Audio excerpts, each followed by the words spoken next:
Hello and welcome to another update. In this one I'll be covering the front line starting out in the Donetsk area. We see that the map has had undergone a correction where Syriac mapping corrected the map, as he earlier showed the front line being much further to the north.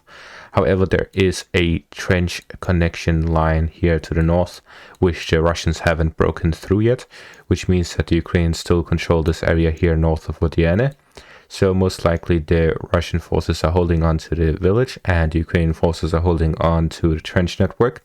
And there's a lot of artillery duels as well as fighting going on by this front line. But neither side has done any significant breakthroughs. Moving on to the Bakhmut area, we see that the Russian forces are attacking on 4 different points. First to the north, then to the east, and then here to the south of Pereskovivka. To the south of Pereskovivka, the Russian forces have crossed this area here, the road north of Bakhmut, and are now attacking both the Ukrainian withdrawal route here to the south towards Berehivka and in the direction of Berehivka between Berehivka and Bakhmut, as they try to reach Berehivka to prevent the Ukrainian forces from retreating in that direction. At the same time, they have fire control over the E40 highway, which prevents the Ukrainians from retreating in that direction. So the only route the Ukrainians have to get out of Pereskovivka, which according to the latest reports they are currently doing, is through this route here to the west and then connected to the south, and they go to Berehivka from the north.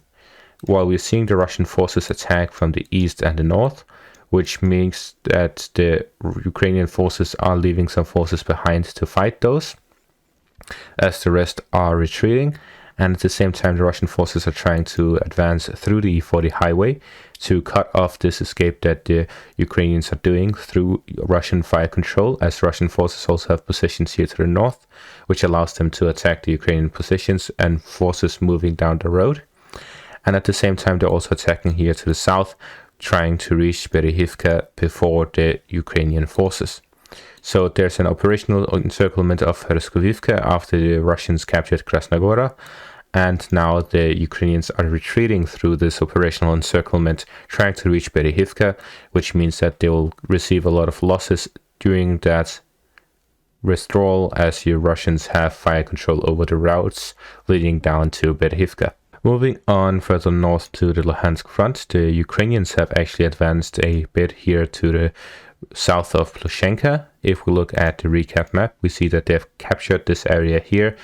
There's a few fields that they've captured and the forest line south of Plushenka, which means that they are closing in on the village itself. And further south in the Pereskovivka area, we see that the Russian forces earlier today captured 3 parts. This northern part of Pereskovivka, where they have captured a few streets, to the east in the direction of Krasnogora, where they captured the rest of the village, and to the south, where they've crossed this railway and road leading to the E40 highway and to the south of Pereskovivka. Finally, there's also been an update in the Marinka area, where the Russian forces have captured another street, which is the state police area. We see here that there's a couple of government buildings like the state police building and some marriage license bureaus, so some government offices they have captured here in the east. They have previously captured this part here and they are now advancing in the center as well. And that is all for this update. Thank you all for watching, hope you all enjoyed and have a great day.